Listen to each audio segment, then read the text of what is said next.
Hello, and thank you all very much for coming today. I'm not going to give a rant, and I'm not going to give any prescription, but I hope that from my experience and the experience of some of the other people in this book, you might glean something useful or at least interesting. If you're like me, you grow up believing that your parents will live forever. Even as an adult, you simultaneously take their presence somewhat for granted, and yet somewhere in the back of your mind you dread and you deny the knowledge that one day they won't be there. And for better or worse, and perhaps both, your life will change forever. It was only after my mother died in August 2011 that I really confronted this momentous rite of passage. I realised that if we're lucky, if we outlive our parents, it's an almost universal experience that most of us ignore or underestimate until it happens. And I thought we should think and talk about it more and learn from it what we can. That's why I gathered 13 other writers to examine with me some aspect of their experience of losing one or both parents. Although each of our stories is quite different, there are also many similarities. And as I say, I'm not an expert, and I speak only from my own experience and from what I've now absorbed, but I know that the death of your parents brings you face to face not only with dying and grief, but also with your whole relationship with your parents, with the rest of your family, and with yourself. My own story in a nutshell: my parents split up before I was born, and I was raised by my brave and loving divorced mother, who devoted herself to me and to working to support us. We were, as a result, very close, and as a child and for a long time as an adult, I believed she was invincible. Mum also had a deep religious faith that was central to her life, and though I did not share it once I developed into a hardened old boot of a journalist, I respected the certainty and the strength that she drew from that. We were possessive of each other, and yet we grew apart in other ways, as parents and children have to do to some extent. I worked, I moved overseas, I married, I travelled. I was not always around as much as Mum would have liked. This pull between independence and responsibility, between love and frustration and guilt, intensified as Mum reached her 80s and needed me more, that gradual reversal of roles between parent and child. I wasn't very good at looking after her, or at least not as good as I now wish I was. And even at the time wished I was. I was frightened and I was impatient and I was in denial to a large extent about what was going on. But I realise now that Mum gently and forcefully guided me through what I had to do as her last days approached. When she became unwell, she remained at home with the support of a visiting nurse, but she did not want to see a doctor or go to hospital, even though I would anxiously suggest it now and then. So I had to accept her choice and stand by her, and I literally stood by her bed for most of the last 24 hours of her life. But even then, I wasn't really accepting what was happening, and so finally I was asleep when Mum died in the early hours of a cold winter morning. And along with the shock of her death and the shock of seeing her body, which I think is always a very confronting thing, to see your parent there, the person who's been vibrant and alive for your whole life. As well as all of that, my regrets hit me almost immediately. Why hadn't I stayed awake? Why hadn't I been more aware of what was going on? Why hadn't I talked to her about all the important things we now couldn't discuss? Why didn't I say the simple words, "I love you," right at the end? And why wasn't I able to save her? I think that's what it comes down, this sort of impotent feeling that you can't do more. I'd never suffered the intense grief that I did suffer for the next few months of my life. My mind spun, my body ached, my tears erupted without warning, in conversation, in bed, in the supermarket, didn't really matter where. My own life felt foreshortened and empty, and I couldn't see at that stage how I would ever recover. Not everyone's hit so hard, and of course there can be elements of relief in the death of a parent to all sorts of degrees, depending on their condition, your relationship, all sorts of things. But I have found that it is pretty normal to be shocked at the degree to which you feel this loss, more so than I think many of us ever expect. Here's the positive part of my story. You do recover. You do learn to live with that big absence. You grow up. You learn to understand and empathise with other people, at least those who have shared this sort of experience with you. Perhaps you become a stronger, kinder, wiser person. Not necessarily, but you can work on it. Time helps, of course, and I felt myself coming out of the depths of my grief in bumpy stages. By the second anniversary of Mum's death in August this year, I knew I was over the worst. I still miss her. I still wish I'd done some things differently. I still sometimes wonder who I am without her as my mirror and my cheerleader and my guide. But I can stand back from those sad feelings now and from the memory of her suffering, and I can now remember her as a whole person and also see myself in focus again. So I wanted to just tell you some of the things that helped me. Basic steps, such as paying her the respect of following her instructions for the kind of funeral she wanted. She'd left me 6 pages of notes, very organised. Delivering her eulogy without falling apart. Talking at length to many of her old friends and hearing their stories about her. Settling her affairs in an orderly way. I created small rituals for myself, such as wearing a diamond ring I had given Mum for her 70th birthday, which for the first year made me feel closer to her. I dedicated an old Moreton Bay fig tree in Sydney's Centennial Park to her, where we'd spent a lot of happy times together. It was much better for her and for me than a tombstone in a cemetery. And I secretly, illegally scattered her ashes in the hollows of the roots with my aunt and cousin. Patrick White's ashes are in Centennial Park in one of the ponds, so I figured it was all right. I sold Mum's apartment, which was more of a repository of unhappy memories from her last few years, so that was a great relief to clear all of that out. I carefully sorted through her papers and books and other belongings, reading notes and letters and diaries that brought her voice back in a most immediate way. I found that really helpful.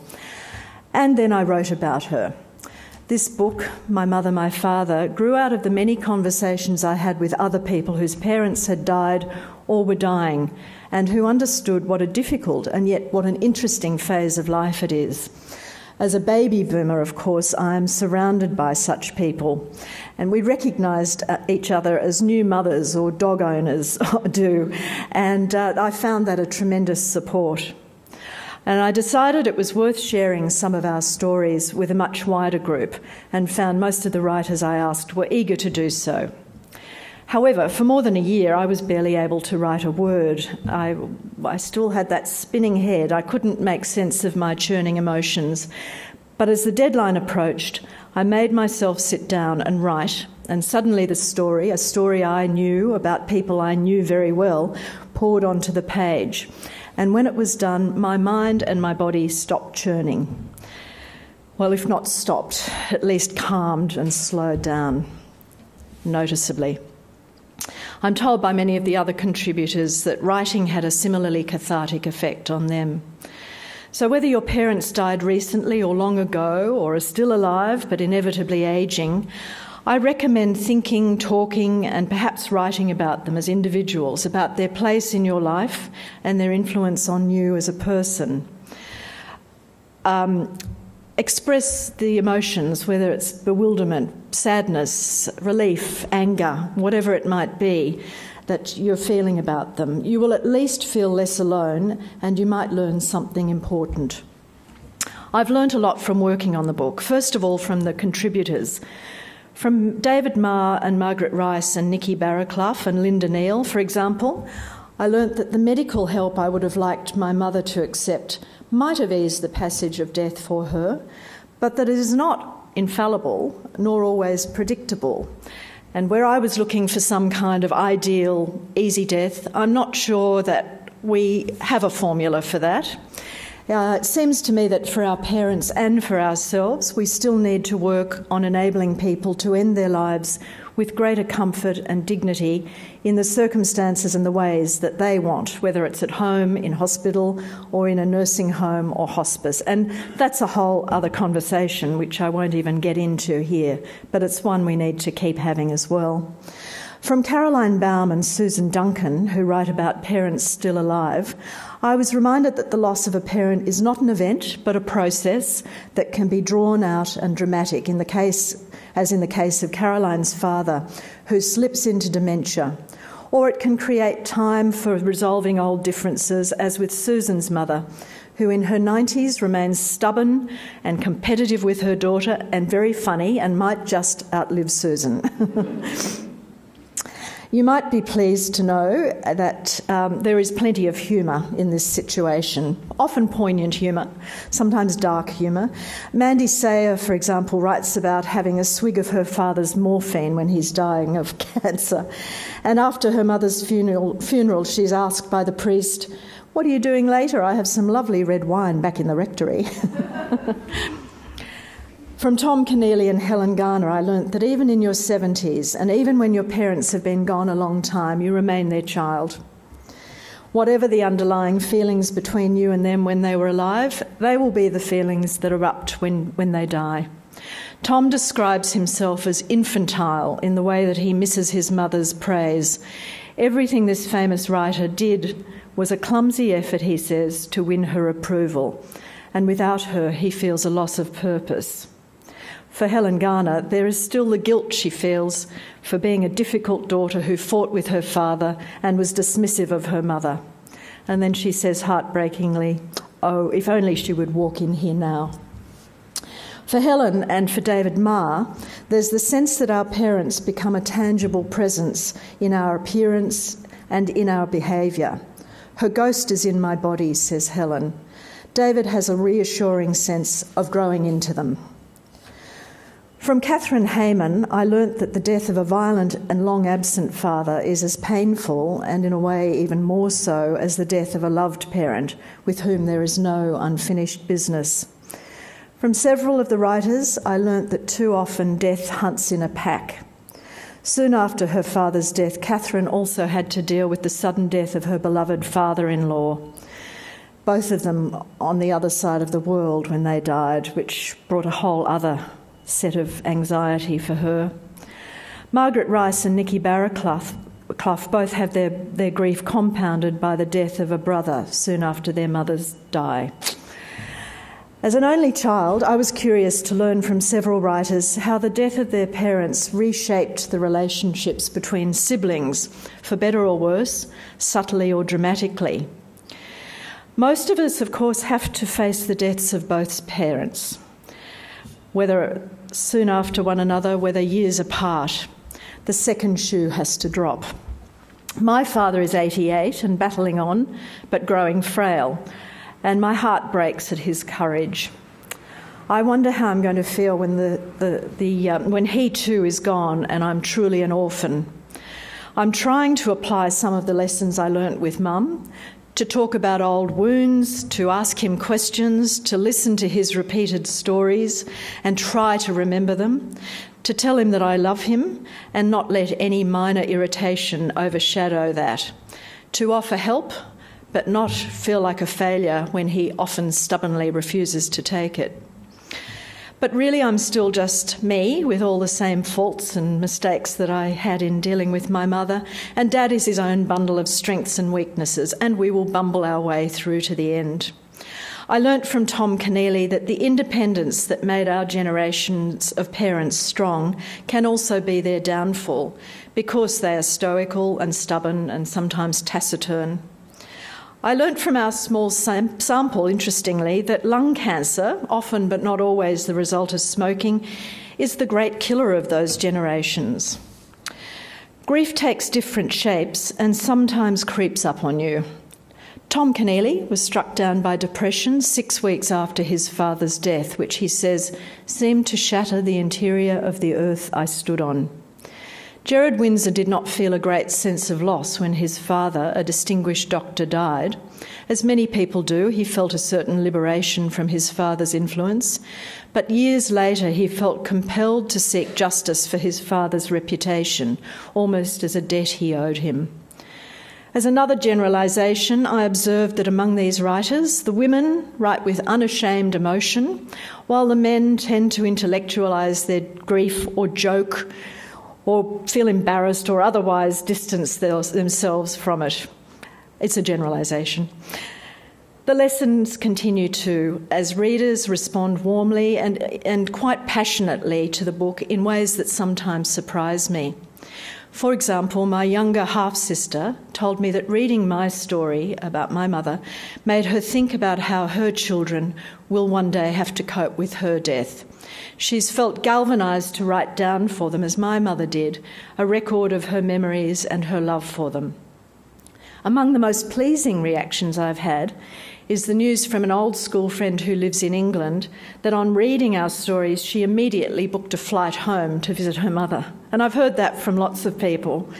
Or, like this one, a neighbour who told me tearfully and gratefully that her 40-year-old daughter, after reading my essay, had picked up the phone just to say, "Mum, I love you." So there you are. The death of our parents is not an unjust or unbearable tragedy in the way that, say, losing a child is, or losing someone in traumatic circumstances too young. But it is one of the hardest and most inevitable losses that we face in life. I'm not Pollyanna, and as I keep saying, I don't have any prescription for how to deal with this. But I have learnt that we survive, which for a while I couldn't even imagine. It's not all sadness, and there are steps you can take right now to feel more in control. Remember, we're all in this together. We're all members of the Adult Orphans Club, or one day will be. And just knowing that, I found the greatest help of all. So thank you very much.